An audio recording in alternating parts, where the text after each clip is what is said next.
is running out. I'm sorry for awakening you again. Please forgive me. The future is in your hands.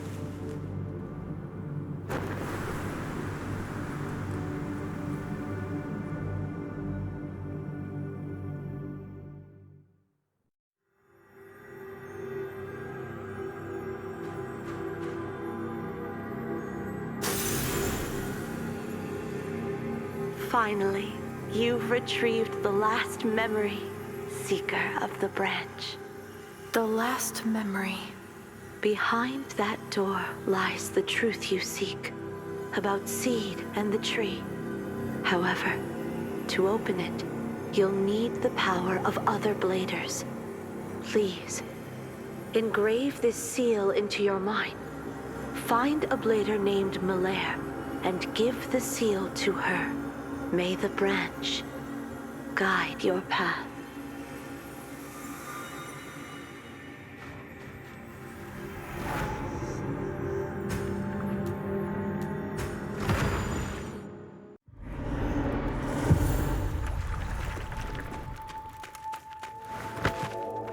What would you like to learn this time? I found this. This is Asteria asked me to give it to you. a partially blooming tree. Is this the tree? You've met Asteria. Where is she? No, I didn't meet her. It was just a message. Give me the exact location. The deepest part of the middle sector of the sewer town. There's a gate with this pattern. Asteria asked me to use your power to open it. Now she remembers me, huh? The sewer town. I see. Let's meet up there. What do you want to learn?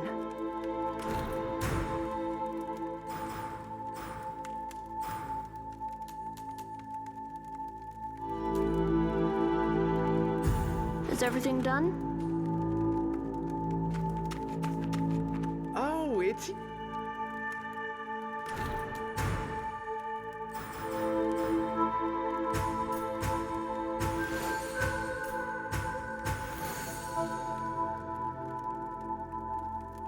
Swing by again sometime.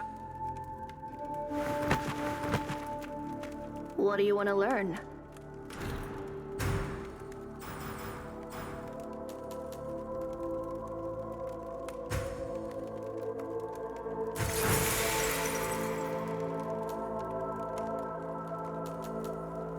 Is everything done? Well, see you next time.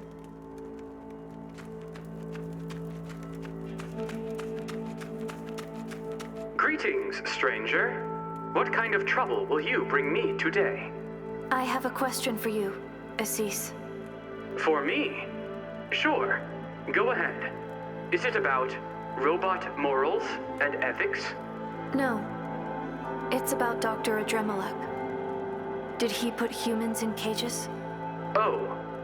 So, it's about human morals and ethics. Error. Insufficient authority. Failed to provide relevant information. I'm afraid there's not much I can do about this question. I see. Well, that's quite a revelation. Greetings, stranger. What kind of trouble will you bring me today?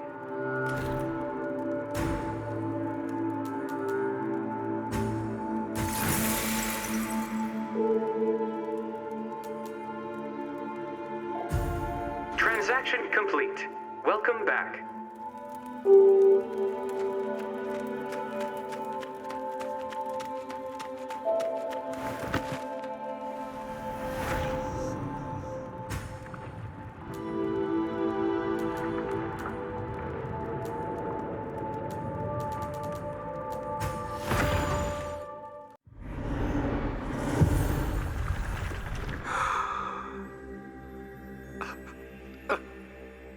My memories, they've come back to me for 12 years.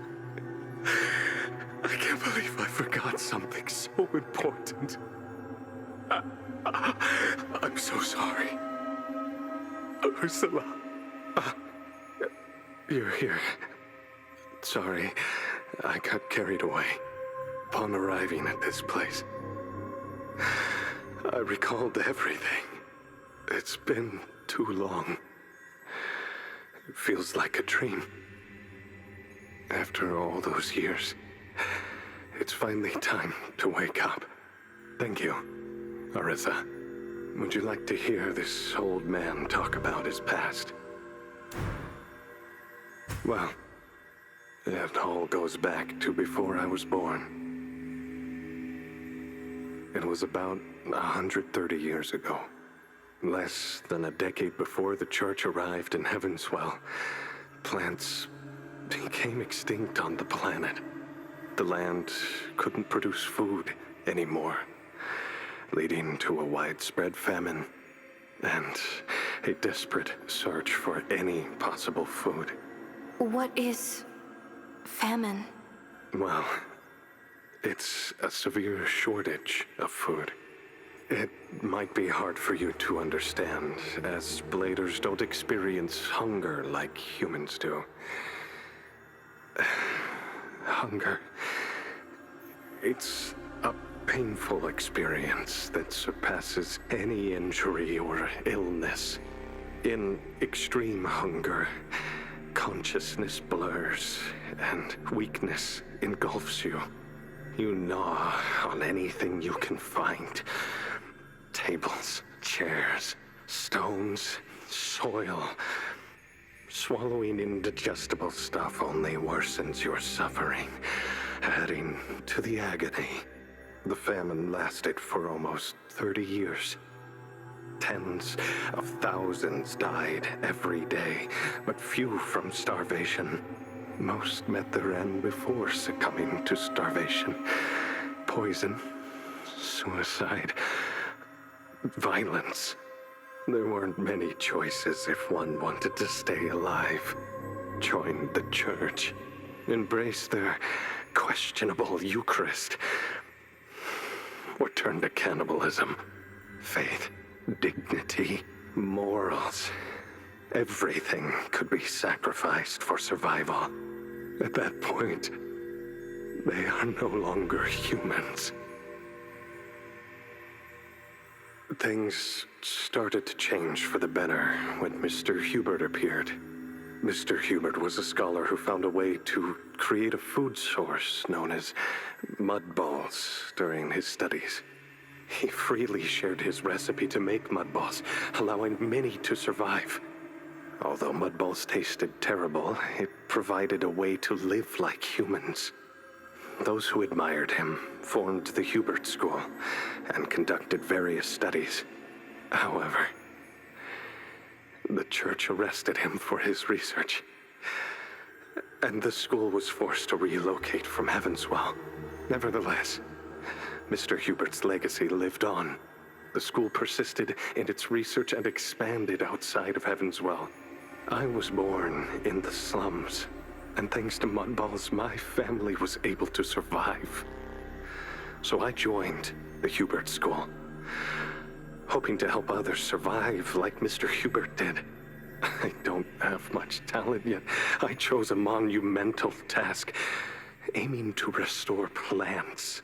For decades, I conducted my research in the Western Desert, but to no avail, until I met Ursula. The Grey Rhino caravan stopped providing us supplies due to lack of funding. Fortunately, the Moose caravan came to our aid, and it was Ursula who reached out to us and provided help. I had never met such a genuine person who could maintain optimism in such a doomed world. She not only provided us with affordable supplies, but also fended off bandits along the way. Even when everyone gave up on the research, she continued to support me. She placed unwavering trust in me, and even left her caravan she had operated for years to help me collect samples from Heavenswell. Later, I learned that she wasn't a human, but a blader. She had witnessed the fall of the Eastern Parish and the death of her cherished ones. She had been hunted by the church and separated from her comrades. She died and revived countless times in her battles against the Arch-Necros. Despite unimaginable disasters and heartbreaking farewells, she continued to wear a strong smile. She was more determined to survive than we ever could be. If it hadn't been for her, I'd never have been able to come here and find this place. We used to live here together, studying soil and plants, until the Necros attacked 12 years ago. I had never seen Ursula in such a desperate fight. The Necros were far more deadly than those in the city. The grave situation was overwhelming. We fled, but accidentally fell off a cliff. Since then, I haven't seen her again. I broke my head and nearly died. But I was luckily saved by the Coven of the Poor. However, I lost many memories as a result. Ironic, isn't it? I remember to study the soil, but have forgotten the person most important to me. I know she's still alive somewhere in Heaven's Well, but I'm hesitant to look for her. Well, it's better if she forgets me. She deserves a better life. In the end, I've lost everything and accomplished nothing. Back to where I started. Well, the good thing is I have nothing left to lose. I've spent over 30 years searching for soil, and now I'm almost 50. My time is running out. Since I've been spared from death, I'll continue my research until my last breath. I guess determination is the only thing this old fool has going for him. Thank you for listening to this old man's wild talk. Any new discoveries, Artha? I found this. Thank you. Please just give me a moment. There we go. Please, take it. I think I'm starting to understand.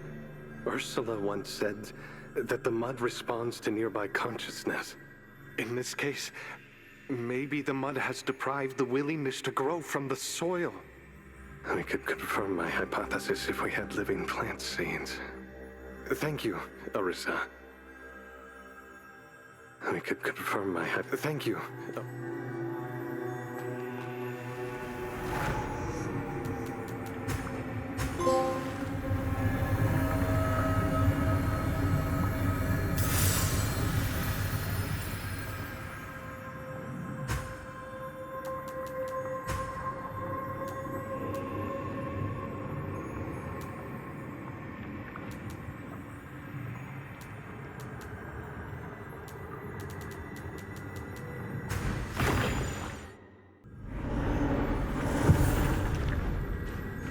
I've been waiting for you.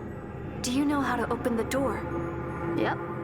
The spell to unlock that gate is hidden within the seal you gave me. A spell?